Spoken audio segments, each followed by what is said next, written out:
Hey Slate listeners, I'm Christina Cauterucci, the host of Slow Burn, Gays Against Briggs. I want to tell you about a special event we're doing at the Tribeca Film Festival in New York City on June 13th. To celebrate the new season of Slow Burn and Pride Month, we'll be hosting an exclusive taping of the show with special guests including Eric Marcus, the host of Making Gay History. We'll dive deeper into this season and talk about the lasting impact of the Briggs Initiative and the continued fight over LGBTQ rights in schools. Plus, we'll share some behind-the-scenes stories and never-before-aired tape from this season. It'll be the perfect way to celebrate Pride Month this June, with LGBTQ stories and voices across generations. You won't want to miss it. Again, that's June 13th at the Tribeca Film Festival in New York City. You can get tickets now at tribecafilm.com/slowburn. Hope to see you there.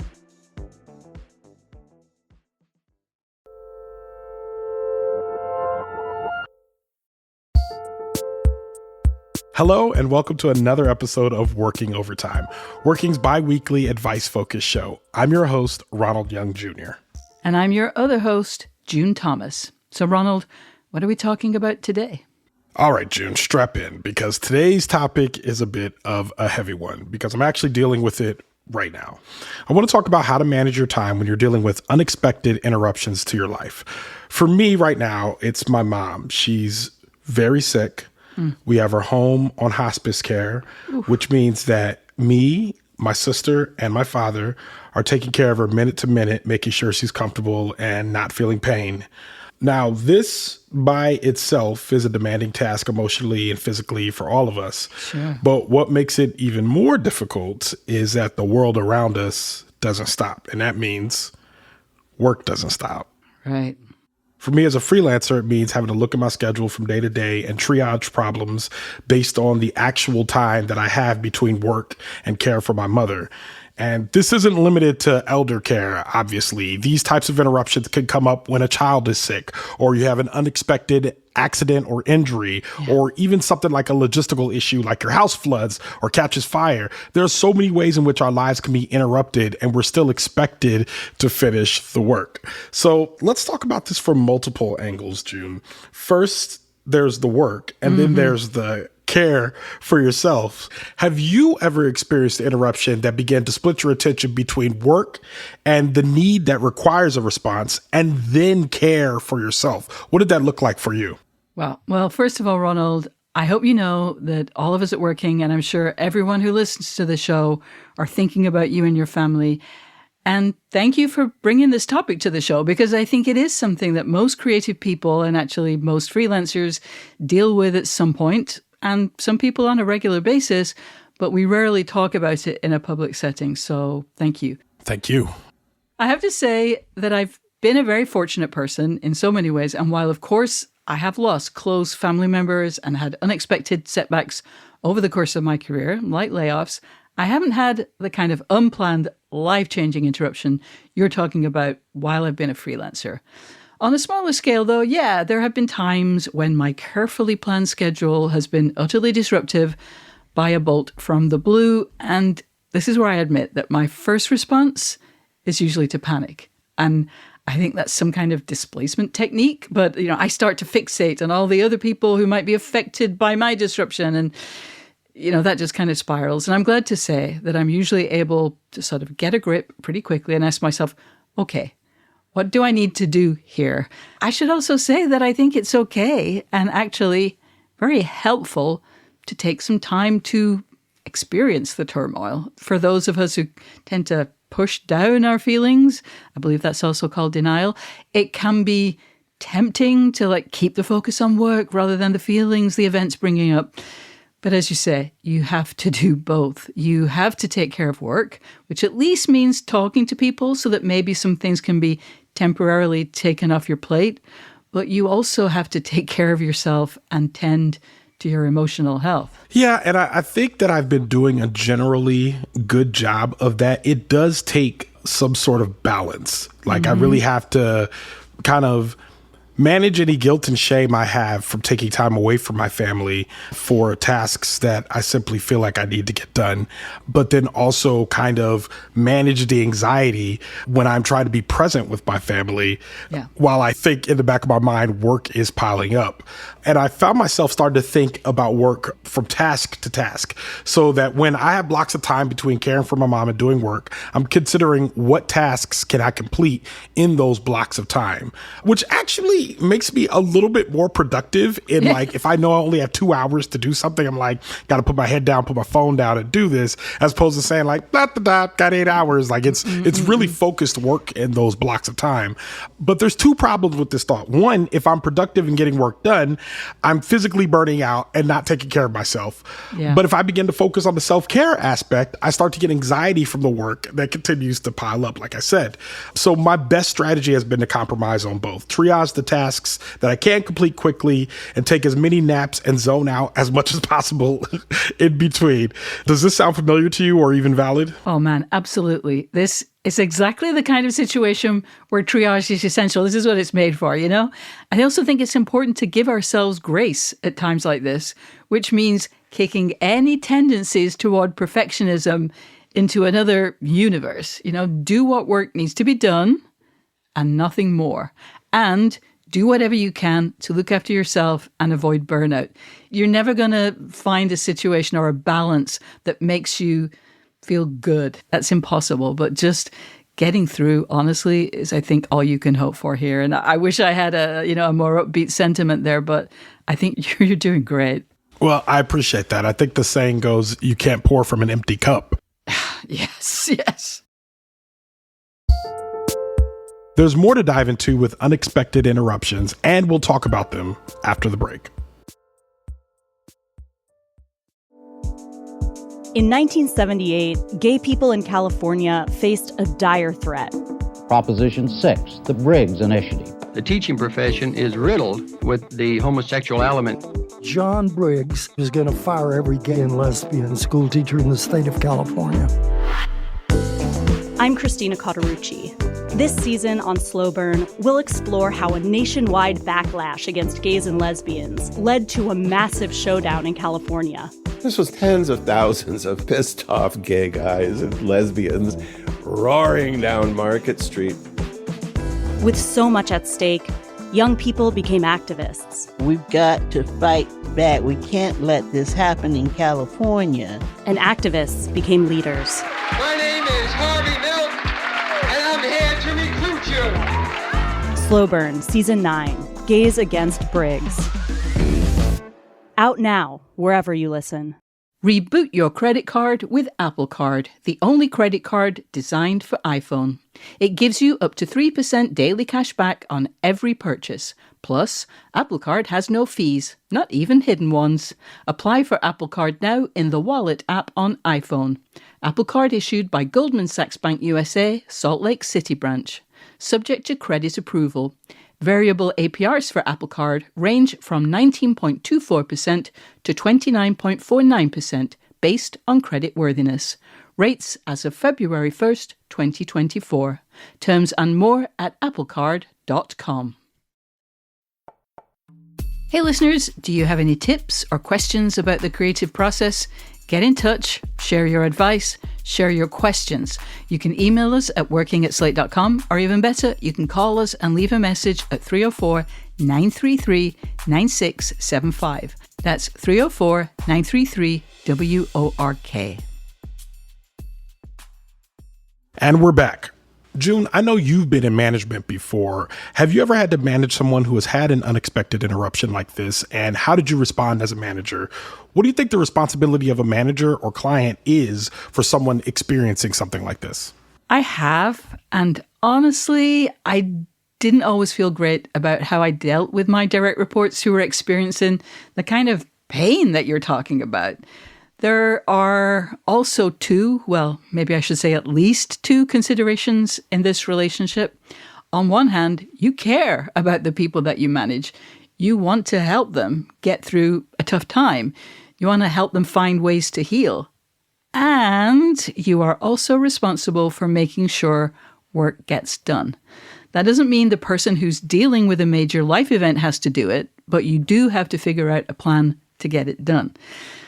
Because I know that some people prefer to work rather than sit with their troubles, on a couple of occasions, I asked my reports, do you need to take time off or would you rather work through it? And in the situations I'm thinking of, one person said they needed time off and one person said they could work through it. On reflection, I probably shouldn't have asked and should just have said, you need to take time off.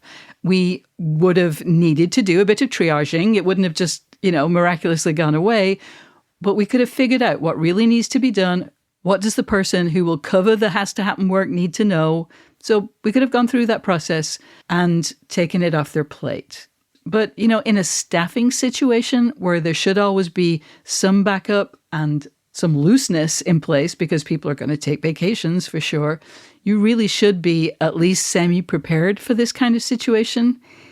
It is different when you're dealing with freelancers, though. Yeah, I think there's the idea of really deciding what an emergency is when it comes to work. Because, when it comes to our lives, we know what's important. And we can all relate to what's important to one another as well. There's a way in which somebody, and I would consider a pet dying or a very traumatic breakup to be unexpected interruptions where it's it is going to pull my focus from work. I'm not going to be able to give you the best because I am in grief for some reason. And I think trying to constitute what of work is an emergency and how do we respond as a team to that emergency, meaning how are we picking up that slack is incredibly important. And I think in a lot of situations, our jobs are not set up to deal with interruptions. Yeah. Like you said, I'm personally a freelancer, which to state plainly here means if I don't work, I don't get paid. Yeah. So when I think about the break-taking options between myself, my dad, and my sister, I'm thinking about what types of support do our jobs give us to actually face the issues we face away from work without being worried about losing income. I remember one time I had a coworker who suffered a personal tragedy, and unfortunately, the rest of the team was on a deadline. What this meant was rather than our client or the employer taking a hit on behalf of the individuals, many of us as individuals had to make personal sacrifices to cover for my coworker, which I knew was necessary at the time. But that feels unfair to ask of individuals, as typically individuals have the least to share. Yeah. And this isn't me getting political. I mean, from a logistical standpoint, the client or employer typically has the reins and the most capacity for wiggle room with regards to deadlines. I feel like I'm describing an impossible scenario. June, what do you think? Help me out here. Oh, Matt, there's no getting around it. It's tough. Pretty much every business, but especially the businesses we work in, media, the arts, they're on a very tight budget. It's hard to provide the kind of backup we're talking about. But I also think it's important to be honest about what you need. Is the manager or your collaborator going to be stretched because you need to take some time off? Yeah, almost certainly. But even apart from emotional and mental health concerns about the person who's dealing with an unexpected challenge, by a cold-eyed calculation, as you said before, a company is unlikely to get the very best work from someone who's going through a really, really tough time. So, and this is one of those things that's really easy to say, but I do think a freelancer should say, hey, listen, I know this is out of the blue. I know this is going to create difficulties, but I really need to take a break for, and then whatever period of time. Now, I know it's almost impossible to know when exactly you'll be in a better place, but it will really help the person to get coverage if they at least have some sense of how long you think you'll need to be away. So honestly, have I ever spoken up in that situation? No. Do I think I should? Do I think it's a good thing to do? I do. But again, we're talking about what do we need? You do have to sit with yourself and figure, what do I need? What do I need to be able to come out of this in the best possible shape? And sometimes you need to take a break. I love that transparency of you saying, this is something I've never done, but y'all, you should be doing this. It's a really good idea. I've never done it. Yeah, I can relate to that. I can relate to having not done it myself. When we come back, let's talk about solutions to manage ourselves and our work in a productive way when we experience those unexpected interruptions.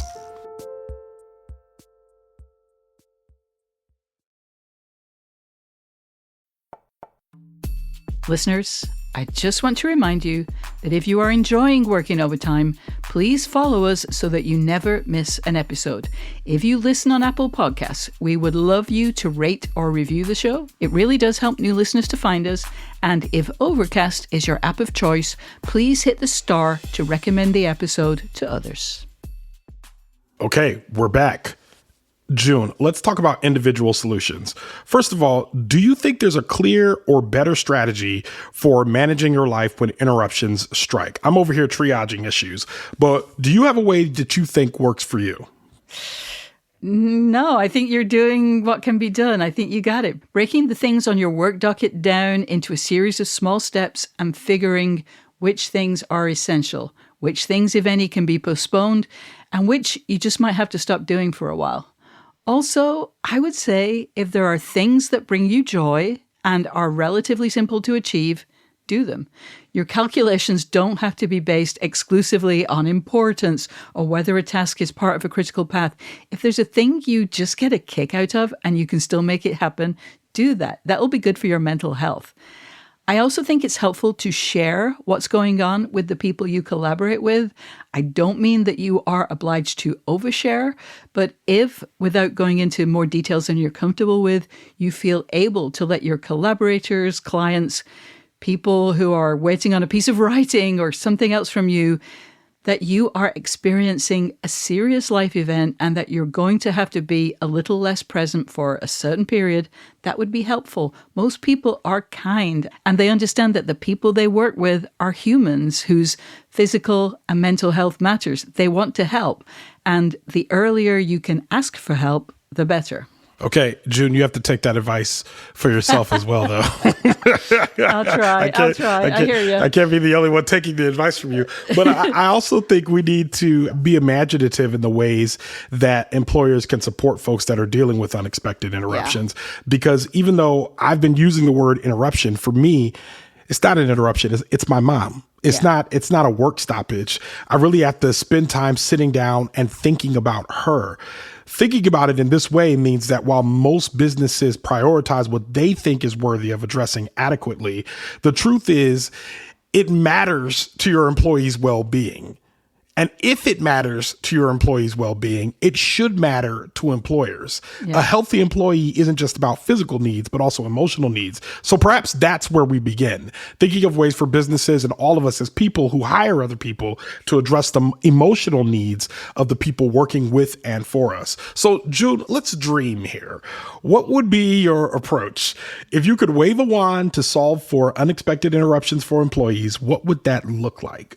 It would obviously be fantastic if we all felt less scared about the possibility of losing gigs, of losing jobs, because we can't work at our usual pace when something huge is happening in our life. It would be great if there were more flexibility of all kinds built into every single working situation. However, I think this is a good reminder of the realities of being a freelancer. I know we don't all choose this option. Some people would love a staff job and haven't been able to find one. But there are also people who prefer to be in control of their careers or to prioritize creativity in a way that wouldn't be possible in a staff position. Some aspects of that choice are pretty clear. You don't have a 401k. You don't get paid time off unless that's, written into your contract. And there is less institutional support when something like this comes up because you aren't an employee. That doesn't mean you shouldn't go freelance, but it is definitely something that should be part of the can I handle freelance life calculus. So I think we might be actually educating people out there, like this is part of the freelance life. So just be aware of it. And honestly, it sucks. It's worth thinking about. And I think it probably feels more uncertain as a freelancer to say like, hey, if an emergency happens, you really are going to have a plan for this.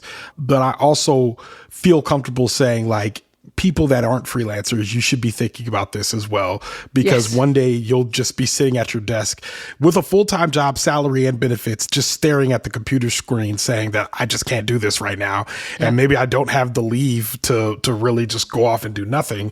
And I think that employers really need to be thinking about what it looks like to give people a realistic benevolent leave package or some realistic time away from work in order for people to rest and recharge. But yeah, I appreciate you talking with me about this, June. This has been helpful. Oh my goodness, Ronald. As I said, thinking about you. Let us know if you need anything. I appreciate that. That's all the time we have for this episode, but let me leave you with one last piece of advice. I think you should subscribe to Working wherever you get your podcasts. And if you have ideas for things we could do better or questions you'd like us to address, we'd love to hear from you. We're serious. We'd love to hear from you. You can send us an email at working@slate.com or give us a ring at 304-933-WORK. And if you would like to support what we do, sign up for Slate Plus at slate.com/working plus. You'll get bonus content, including exclusive episodes of Slow Burn and Decoder Ring. You'll be able to read every story on the slate.com site, and you'll be supporting what we do right here on Working. Thanks as always to Working Overtime's producer, Kevin Bendis, and to our series producer, Cameron Drews. We'll be back on Sunday with a brand new episode of Working, and in 2 weeks, we'll have another Working Overtime. Until then, get back to work.